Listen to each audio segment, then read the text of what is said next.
Hello friends, welcome to study with Sunil. देखिए दोस्तों, बात करने वाले हैं कुछ मोस्ट इंपॉर्टेंट क्वेश्चन आंसर के बारे में जिसका मैंने संग्रह किया है, उसके बारे में पर बात करते हैं। लास्ट सेशन में आपको जो क्वेश्चन पूछा था वो कुछ इस तरीके से था, सम्राट अशोक का वह कौन सा शिलालेख है जिसके ऊपर बौद्ध धर्म का उल्लेख प्रमाणित होता है। तो देखिए इसका राइट आंसर होगा बेराट का जो भाब्रू शिलालेख है वो इसका राइट आंसर होगा। सम्राट अशोक का वह शिलालेख जिस पर बौद्ध धर्म और बौद्ध ग्रंथों का उल्लेख मिलता है वह बेराट का भाब्रू शिलालेख है। ये जो शिलालेख है वो वर्तमान में कलकत्ता म्यूजियम के अंतर्गत रखा गया है, कलकत्ता म्यूजियम में रखा गया है। और इस शिलालेख का शोध या फिर इसका अध्ययन रॉबर्ट बर्ट के द्वारा सन 1837 ईस्वी के अंतर्गत किया गया था। तो बेराट भाब्रू शिलालेख क्या होगा, इसका राइट आंसर होगा।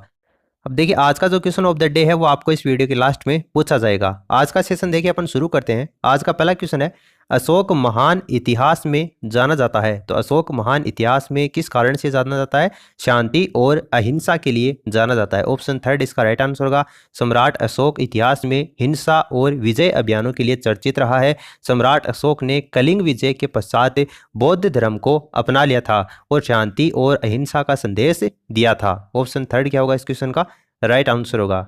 उसके बाद में नेक्स्ट क्वेश्चन दे रखा है, कुषाण वंश के किस शासक ने शक संवत का प्रारंभ किया था? देखिए कनिष्क के द्वारा किया गया था। कनिष्क जो है वो कुषाण वंश का एक महान प्रतापी शासक था और 78 ईस्वी के अंतर्गत उन्होंने शक संवत को प्रारंभ करने का कार्य किया था। कनिष्क के काल के अंतर्गत दो राजधानी हुआ करती थी, उसमें एक तो थी पुरुषपुर और दूसरी मथुरा। भारतीय इतिहास में कनिष्क ने बौद्ध धर्म को संरक्षण प्रदान किया था। तो कुषाण वंश के अंतर्गत कनिष्क ने शक संवत को प्रारंभ करने का कार्य किया था।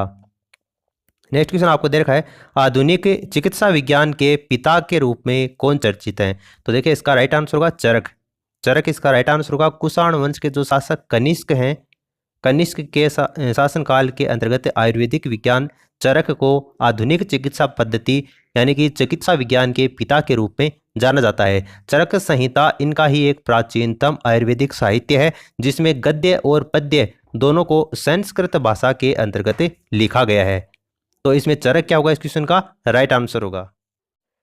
फिर देखिए नेक्स्ट क्वेश्चन आपको दे रखा है, अर्थशास्त्र का हिंदी में अनुवाद करने वाले विद्वान कौन थे? तो देखिए उनका नाम है वाचस्पति गेरोला। वाचस्पति गेरोला इसका राइट आंसर होगा। अर्थशास्त्र भारत के इतिहास में राजनीतिक विज्ञान के एक तुल्य ग्रंथ है और हिंदू राज व्यवस्था की प्राचीनतम कृति के रूप में इसको जाना जाता है। संस्कृत भाषा में लिखा गया जिसका कालांतर में वाचस्पति गेरोला के द्वारा इसका हिंदी के अंतर्गत अनुवाद किया गया था। तो ऑप्शन सेकंड क्या होगा इस क्वेश्चन का राइट आंसर होगा। नेक्स्ट क्वेश्चन आपको दे रखा है, सम्राट अशोक ने अपना राज्याभिषेक समारोह है उसका आयोजन कब करवाया था? तो देखिए 269 ईस्वी के अंतर्गत करवाया था। सम्राट अशोक है वो मौर्य काल के एक महान शासक थे और अपने पिता जो बिंदुसार है, इनके पिता जो बिंदुसार है उसके काल के अंतर्गत अवंतिका के राज्यपाल थे और उन्होंने 273 ईसा पूर्व स्वतंत्र रूप से राज्य का स्वामी घोषित कर दिया था। लेकिन अपना राज्याभिषेक है वो इन्होंने 269 ईसा पूर्व पाटलिपुत्र मगध के अंतर्गत इसका आयोजन करवाया था। तो ऑप्शन सेकंड क्या होगा इस क्वेश्चन का राइट आंसर होगा। नेक्स्ट क्वेश्चन आपको दे रखा है, सम्राट अशोक की कलिंग विजय का उल्लेख किस शिलालेख के ऊपर मिलता है? तो देखिए 13वें शिलालेख से प्राप्त होता है। सम्राट अशोक मौर्य काल के महान शासक थे और जन्म से जैन धर्म के ये अनुयायी थे। 261 ईसा पूर्व उन्होंने कलिंग विजय को आधार दिया था और ये जो विजय है वो उनके राज्याभिषेक के 8वें वर्ष अर्जित हुई थी। इस विजय के बाद में शांति और अहिंसा का संदेश देते हुए बौद्ध धर्म का ये प्रचार प्रसार करते हैं और अशोक के सहिष्णु और धर्मचक्र की जो स्थापना है उसका ज्ञान 13वें शिलालेख से प्राप्त होता है। तो ऑप्शन आपको जो फर्स्ट दे रखा है वो इसमें राइट आंसर होगा। नेक्स्ट क्वेश्चन आपको दे रखा है, सम्राट अशोक के काल में आजीवक संप्रदाय की प्रधान गुफा बराबर की पहाड़ियों पर स्थित है। यह किस प्रदेश में स्थित है यह आपको बताना है। तो देखिए गया के अंतर्गत ये स्थित है। सम्राट अशोक की आजीवक संप्रदाय को संरक्षण प्रदान किया था और आजीवक संप्रदाय के भिक्षुओं के लिए 4 गुफाएं बनाई गई थी जिसमें बराबर की गुफा है वो गया के अंतर्गत स्थित है। और अन्य जो गुफाएं हैं उनके क्रम की बात करें तो कर्ण, इसके अलावा चौपारा, सुदामा और विश्व झोपड़ी के नाम से वो गुफाएं चर्चित हैं। तो इसमें गया क्या होगा इस क्वेश्चन का राइट आंसर होगा।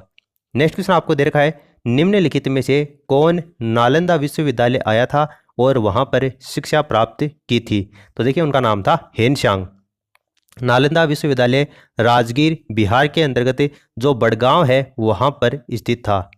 और ये जो विश्व का प्रथम पूर्णतः आवासीय विश्वविद्यालय था, 7वीं शताब्दी के अंतर्गत एशिया के सर्वश्रेष्ठ विद्यालयों में से एक था। और 12वीं शताब्दी में इस विद्यालय को क्षतिग्रस्त करने वाले कुतुबुद्दीन ऐबक के जो गुरु थे ख्वाजा बख्तियार काकी वो थे। और इस विश्वविद्यालय में शिक्षार्थ जो हेनशांग है वो यहाँ पर आया था। हेनशांग के काल के अंतर्गत आर्यभट्ट इस विश्वविद्यालय के प्रमुख प्राध्यापक थे। और इस विश्वविद्यालय के भग्नावशेष स्वरूप का अन्वेषण अलेक्जेंडर कनिंघम के द्वारा किया गया था। बौद्ध साहित्य के अनुसार इसे महायान शाखा का ऑक्सफोर्ड भी कहा जाता है। किसको? नालंदा विश्वविद्यालय को। इसलिए ऑप्शन फर्स्ट क्या होगा इस क्वेश्चन का? राइट आंसर होगा। नेक्स्ट क्वेश्चन आपको देखा है, प्रयाग प्रशस्ति का संबंध किस गुप्त शासक से है? तो देखिए प्रयाग प्रशस्ति का जो संबंध है वो समुद्रगुप्त से है। प्रयाग प्रशस्ति है वो कहाँ पर स्थित है?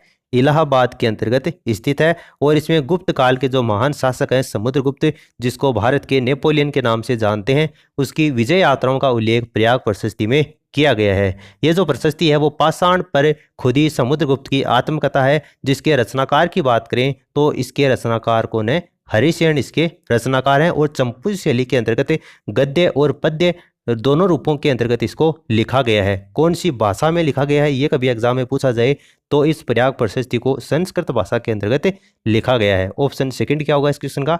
राइट आंसर होगा।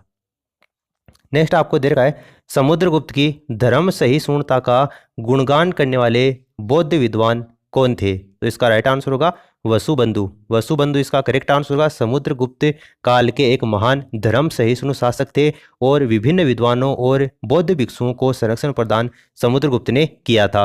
वसुबंधु ने समुद्रगुप्त की धर्म सहिष्णुता का उल्लेख किया है। और समुद्रगुप्त को भारत का नेपोलियन है वो किसने कहा था? विंसेंट स्मिथ ने कहा था। विंसेंट जो स्मिथ है उन्होंने समुद्रगुप्त को भारत का नेपोलियन कहा था। तो ये आप ध्यान में रखना। नेक्स्ट क्वेश्चन आपको दे रखा है, सिंधु घाटी सभ्यता के समय सबसे पुराना स्टेडियम कहाँ पर प्राप्त हुआ है? तो देखिए ये धोलावीरा के अंतर्गत प्राप्त हुआ है। धोलावीरा सिंधु घाटी सभ्यता के समय गुजरात के कच्छ प्रदेश के अंतर्गत स्थित एक प्राचीनतम स्थल है। और 19वीं ईस्वी के अंतर्गत इसकी खोज जेपी जोशी के द्वारा इसकी खोज की गई थी। धोलावीरा में दुनिया का सबसे पुराना स्टेडियम पाया गया है। धोलावीरा नामक जो क्षेत्र है वो मानसर नामक क्षेत्र की खोज के हाल ही में की गई है। तो धोलावीरा क्या होगा इस क्वेश्चन का? राइट आंसर होगा। नेक्स्ट क्वेश्चन आपको दे रखा है, ऋग्वैदिक कालीन समय में इंद्र, वरुण, मित्र एवं नासत्य नामक 4 देवताओं का उल्लेख का प्रमाण कहाँ से मिलता है? तो देखिए ये मध्य एशिया में जो बोगज कोई है वहां से मिलता है। इंद्र, वरुण, मित्र और नासत्य नामक 4 देवताओं का उल्लेख प्रमाणित करने वाला बोजक कोई मध्य एशिया के अंतर्गत एक अभिलेख है, वहां से इसका प्रमाण मिलता है। ऑप्शन फोर्थ क्या होगा इसका? राइट आंसर होगा। फिर देखिए नेक्स्ट क्वेश्चन आपको दे रखा है, ग्रीक शासक यानी कि जो यूनानी शासक है सेल्यूकस, उसको किसने हराया था? तो देखिए सेल्यूकस को किसके द्वारा हराया गया था? चंद्रगुप्त मौर्य के द्वारा हराया गया था। ग्रीक यानी कि जो यूनानी शासक सेल्यूकस सिकंदर का एक सेनानायक था।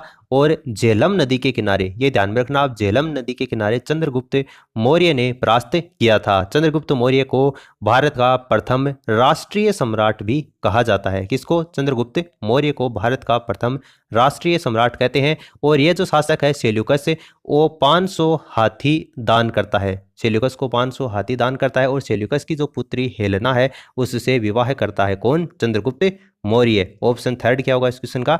राइट आंसर होगा। उसके बाद में आपको नेक्स्ट क्वेश्चन देखा है, चोल वंश का प्रमुख प्रतीक क्या है? Very very important question. क्या है? बाघ इसका राइट आंसर होगा। चोल वंश का प्रतापी शासक कौन था? करिकाल। चोल वंश का प्रतापी शासक करिकाल था। चोल वंश के प्राचीनतम साहित्य जो कात्यायन है, कात्यायन के अंतर्गत चोल वंश का प्रतीक बाघ को बताया गया है। बाघ क्या होगा इस क्वेश्चन का? राइट आंसर होगा।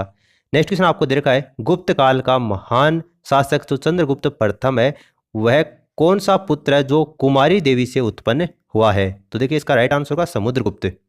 समुद्रगुप्त कुमारी देवी से उत्पन्न होने वाला गुप्त वंश में चंद्रगुप्त मौर्य का उत्तराधिकारी बना था। ऑप्शन फर्स्ट क्या होगा इस क्वेश्चन का? राइट आंसर होगा। नेक्स्ट आपको देखा है, इलाहाबाद के स्तंभ लेख के ऊपर कौन सी उपाधि वर्णित है? तो देखिए इसमें धर्म प्रचार बंधु की उपाधि वर्णित है। इलाहाबाद का स्तंभ लेख समुद्रगुप्त की धर्म प्रचार बंधु के रूप में उपाधि को प्रमाणित करता है और ये जो उपाधि है वो गुणगान बौद्ध भिक्षुक वसुबंधु ने भी किया है। वसुबंधु को समुद्रगुप्त ने संरक्षण प्रदान किया था, जैसा कि अपने थोड़ी देर पहले बात की है। तो धर्म प्रचार बंधु क्या होगा इस क्वेश्चन का राइट आंसर होगा। नेक्स्ट क्वेश्चन आपको दे रखा है, मुगल शासक जो हुमायूं है उसको इंसान ए कामिल कहने वाले विद्वान कौन थे? तो देखिए वो थे अबुल फजल। अबुल फजल इसका राइट आंसर होगा। मुगल शासक हुमायूं को इंसान ए कामिल कहकर संबोधित करने वाले अबुल फजल थे। अबुल फजल अकबर के काल के प्रसिद्ध नवरत्नों में से एक थे। ऑप्शन फोर्थ क्या होगा इस क्वेश्चन का राइट आंसर होगा। नेक्स्ट आपको देखा है, अकबर के दरबार में 1580 के अंतर्गत आयोजित जेसुइट संघ की अध्यक्षता किसने की थी? तो इसकी अध्यक्षता फादर एक्का बीबा ने की थी। अकबर के दरबार के अंतर्गत 1580 में आयोजित जेसुइट संघ की अध्यक्षता ये ईसाई पादरी थे फादर एका बीबा, इनके द्वारा की गई थी। फादर एका बीबा ने इस संघ में गुजरात के द्वितीय अभियान का भी जिक्र किया था। तो ऑप्शन फोर्थ क्या होगा इस क्वेश्चन का राइट आंसर होगा। नेक्स्ट आपको देखा है, हुमायूं ने चुनाव का घेरा डाला था परंतु इसे जीते बिना ही उसने शेर खां को समझौता कर लिया था। क्यों किया था यह आपको बताना है। तो देखिए इसका राइट आंसर होगा उसे गुजरात के बहादुर शाह के विरुद्ध जाना था। ऑप्शन फर्स्ट इसका राइट आंसर होगा। हुमायूं ने चुनाव का घेरा डाला था लेकिन इसे जीते बिना ही शेर खां के साथ में एक समझौता कर लिया था। इसका मूल कारण यही था कि गुजरात के जो शासक थे बहादुर शाह है उसके विरुद्ध जाकर इनको सैन्य अभियान खड़ा करना चाहता था। ऑप्शन फर्स्ट क्या होगा इस क्वेश्चन का राइट आंसर होगा। नेक्स्ट क्वेश्चन आपको देखा है, सम्राट अकबर ने बैरम खां को मौत के घाट उतारने के लिए किस सेनानायक को भेजा था? तो देखिए इसका राइट आंसर होगा मुबारक खां को भेजा था। सम्राट अकबर ने बैरम खां को मौत के घाट उतारने के लिए 1564 ईस्वी में मुबारक खां अफगान सेनानायक को भेजा था। अब देखिए बात करते हैं आज के क्वेश्चन ऑफ द डे की। आज का जो क्वेश्चन ऑफ द डे है वो कुछ इस तरीके से है, हुमायूं और शेर खां के मध्य पहला निर्णायक युद्ध कहां पर लड़ा गया था? तो चार ऑप्शन आपके सामने दे रखे हैं। देखिए तीन ऑप्शन तो आपको यहां पर दे रखे हैं और एक ऑप्शन ये कौन सा है बिलग्राम होगा। तो इनमें से आपको राइट आंसर नीचे कमेंट सेक्शन में बताना है। वीडियो अच्छा लगा तो इसे लाइक कीजिए, अपने दोस्तों के साथ में शेयर कीजिए। मिलते हैं अपन नेक्स्ट वीडियो में कुछ नए क्वेश्चन के साथ में, तब तक के लिए जय हिंद जय भारत।